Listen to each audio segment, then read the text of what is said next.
Now I request Mr. Abhijeet, Project Director, National Highways for EV and National Program Director, Ease of Doing Business, to please kindly give the presentation on future of mobility, what's driving India's push towards EVs.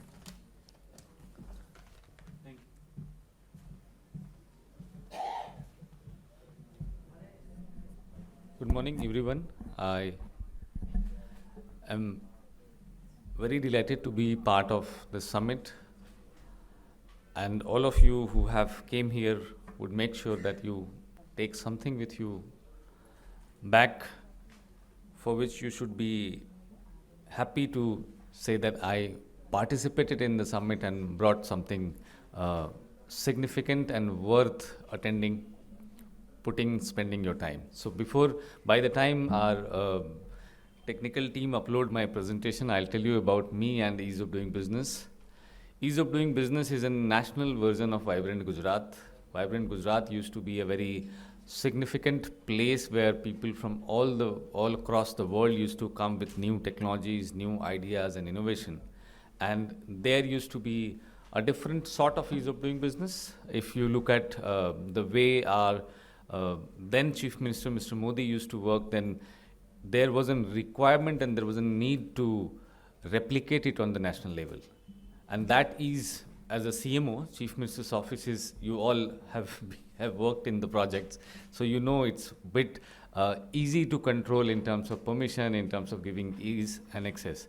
But when you become Prime Minister and you have to hold a responsibility of country, where a lot of autonomous bodies, a lot of act, a lot of parliamentary affairs, budgeting, multi-ministerial approvals, inter-ministerial policy making is required, you need to have a different approach to bring a new technology. So with this approach, this organization, this what we call today it's our 10th year, from 2014 to 2013. In March, we will complete our 10 years. This Indian primarily premier piloting agency who only works on the piloting of emerging technology. So we are not that ease of doing business, which does the company making and ROC filing and tax and other thing. We only work primarily focused on the emerging technologies, which does not have a rule book in India. And if a emerging technology does not have a rule book, it is very difficult for that technology to flourish and become a mass deployment. So with that vision, it was created. If you can upload my presentation. It's there already. About me, I have been in the 2013, so you can call me a bit mad that we left our highly paid job from international organization. Not me only, 200 more people with, I think, 4,500 outreach agents who worked to bring this new thought process of reform, perform and transform in 2013. I left with 200 people who were in the core team of Citizen for Accountable Governance, who campaigned for 2014, then 2019, and this year also we will be campaigning for the new accountability and transparency in the governance, which we all expect to be. At this stage of time, I am heading Project Director of National Highway for EV. In people's term, we call it e-highway, electric highway. How this electric highway is important for net zero, I don't need to explain all this to you. Our previous session has very well spoken that we need to reduce our logistical cost from 14% of our GDP to 9% or anything which comes in a one digit. How do we do that? How do we do it? Because metro is itself a urban infrastructure. Metro is not an intercity infrastructure. And if you look at the logistic is not inside the city. Logistic is from one city to another city. And in this logistic affair, if we do not reduce or step out of fossil fuel deadlock, then we are still into handcuff of paying what your international crude oil market says you to pay. So definitely we were supposed to create an e-highway, and these e-highway, if you look at the success, global success story, then Germany, Sweden, Finland.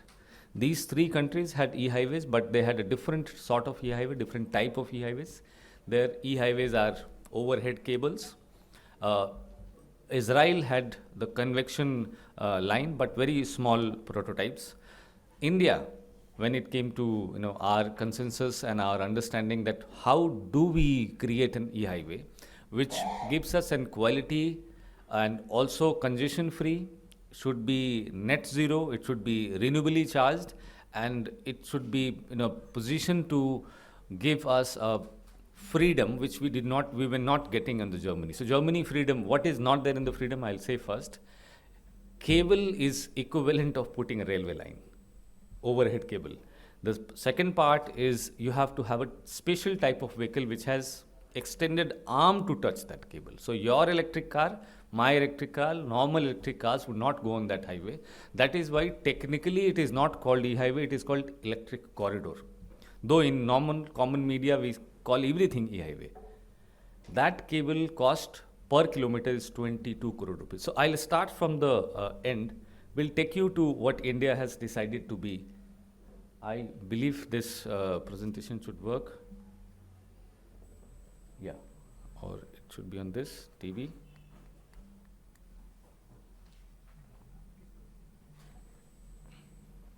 So I guess it is visible on the screen, and this is one of the station. Let me take you from the end.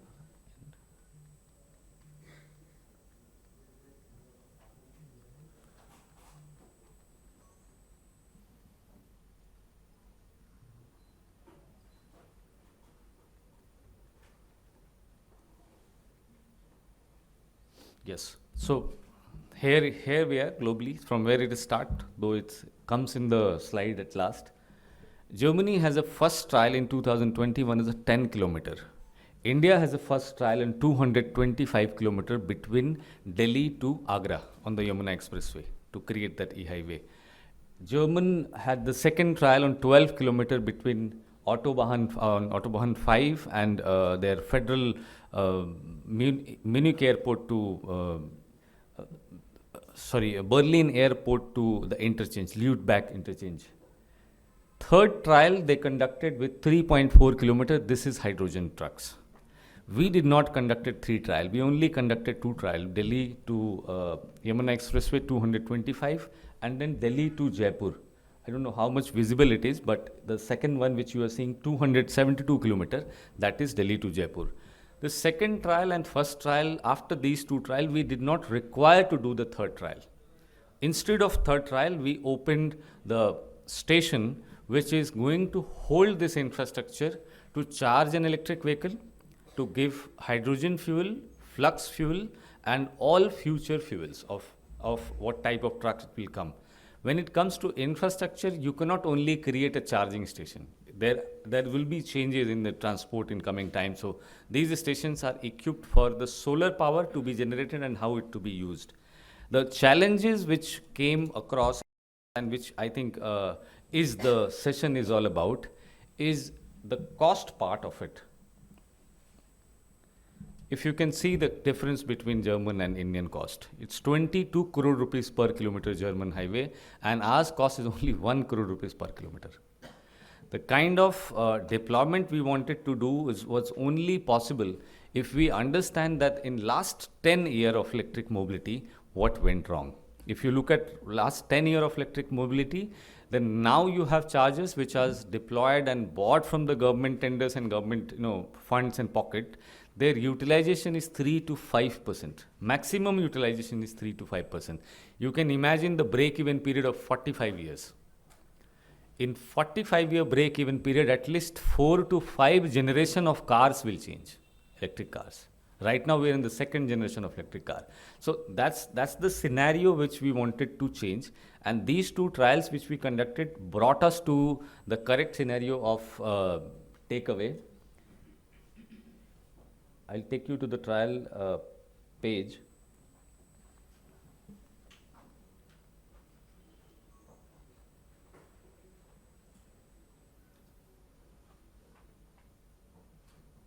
This is first trial. So first trial had these 4 results. First is When we define difference between German highway and Indian highway, there has to be a clear distinction that when we are not having the overhead wire, then how are we assuring the logistic support? So if any vehicle shut down within 30 minutes on that particular breakdown venue, the nearest station is in capability to send backup with charger and with battery. So that's the kind of technology which ensured in the first. Second, the EVs which we are buying, or the vehicle which we will buy in India, would be 30% less in price, because battery is something which you are not going to buy if you are running on these highways. You only have to buy vehicle. Battery is owned by a company which is leasing a battery to you. To put it in small words, you remember Reliance India Mobile, which used to be 500 rupees mobile phone to you. It created a lot of exigency, and it created a lot of hype on the on the mobility side. Is the same. We don't own the mobile. Mobile is owned by somebody else. You are only owning the subscription. Third is 30% capex utilization. Right now, the current utilization in the city is 5%. So we pulled it up to 30% by the fleet operation and bus and cars, which will be deployed between two cities. And the last but not least, the break-even period, which was 45 years of a normal charging infrastructure settled today, it shrink to 40 months, 36 to 40 months. So how this all has happened, it's a detailed discussion. You can read about it on internet. The second trial is the strength of the project, which usually we forget, and that I believe personally is the reason why electric mobility did not flourish the way it should have flourished. The basic understanding, आप सब लोग इससे agree करेंगे, that diesel और petrol से electric mobility सस्ती होती है, ऐसा बार बार बोला जाता है, कहा जाता है. पर किलोमीटर रन सस्ता होगा अगर आप इलेक्ट्रिक पे जाएंगे तो. लेकिन if it is actually cheaper, then why it is not translated to the user? If I ask you, you are going to buy a car which is going to cost you 6-7 lakh rupees, Swift Desire, and I tell you that electric वाला सस्ता होगा, आप electric गाड़ी खरीदो, and then you have to buy a car which is costing you 25 lakh rupees. Then सस्ता बाद में होगा, आपके पॉकेट पे महंगा पहले लगेगा. This is how it is perceived. So total cost of ownership, run down, then maintenance, so n number of calculation will be shown and thrown to you to make you convinced that yes, you are buying something which is cheaper. We did not did that. We simply said a bus which you are taking from Delhi to Jaipur, a car which you are taking from Delhi to Jaipur, you are paying this amount of money, 1,000 rupees or 1,200 rupees. We are taking you into 367 rupees. So the exact cost of less running is being transferred to per someone who is using it.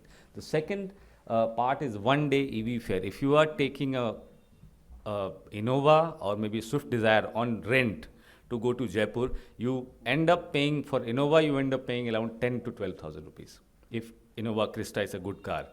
And the Swift Desire, you end up still paying 6,500 to 7,000 rupees. We are giving you electric car in 4,200 rupees, which is MG ZSEV or maybe BYD. These all vehicles are as good, as sophisticated as Innova, very nicely made by the OEMs, and then you are still on less than half. So this become our power, which usually when you translate transportation from a diesel transportation to metro, you also do it. So in that scenario, we proven to be more powerful, to be funded, and then funding, obviously, it has also changed the trend. And the last is the emission cut. So emission cost and per kilometer upgradation cost that I have already shown to you. Two more things only I wish to only add into my presentation is this have to have a hydrogen insertion in terms of next future mobility, whatever it will come. These stations would have hydrogen capability.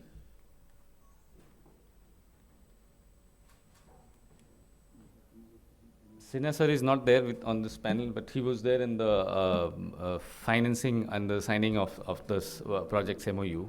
So hydrogen and the financing, these two parts which I want to cover before I end, is when you are financing a project or when you are getting finance or arranging finance for a project, we need to be utterly 100% sure that how it is going to look like on the Excel sheet and how it is going to look like on the business. From the business point of view, in last 10 years journey of India, there is no bank or conventional NBFC ever came to finance an electric mobility infrastructure. All financing which you will see from banks in EV is for the EV, about the EV. It's about the vehicle. It's not about the infra. This is the first infrastructure which is covered and which is financed by HDFC Bank on a 1-year moratorium period with 3,672 crore rupees for the construction of all 5,500 kilometer highway from Delhi to Jaipur and then Jaipur to Mumbai and Mumbai to forward it goes to Kanyakumari. And during this period, during this space, it is on 0% interest. So the climate financing, or what we call the green financing, the instrument is a part which is still missing. This was created for the project, but I'm not happy with only one financing and one project or one example of such. There would be more requirement of commercial green funding, financing, climate financing to hold the kind of decarbonization country is looking at it, and to end the last part of our conversation, which connects transport and electric mobility together, is how do we look at it when it happens to this is passenger trial. This is not a truck trial. We did not got electric truck or hydrogen truck to conduct trials. So how do we look at it? The main agenda of our nation is to reduce our cost of logistic. If this has reduced 50% of the fare of passenger, where you have to provide internet, then food, then supply, and driver and everything, if we go for the net zero trucks, hydrogen trucks, it would be less than 50% of what we are paying right now. So these costs and these numbers are to be kept into our high tables. We need to come out with an instrument which can be immediately used by NBFC or banks or formal financing agencies. There should not be our startups or green hydrogen, green mobility, electric mobility, fossil fuel or future mobility startups running around investors to get it. They should be eligible for a conventional and official financing and funding. That's what I wanted to create, and that's what I wanted also to pass on to our group. Thank you. Have a great day and look forward to the discussion.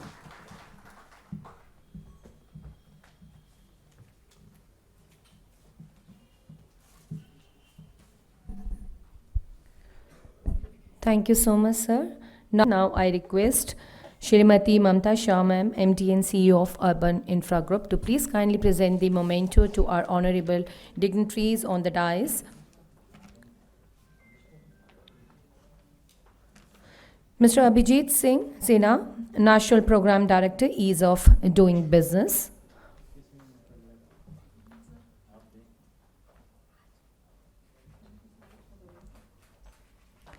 Please give round of applause, ladies and gentlemen.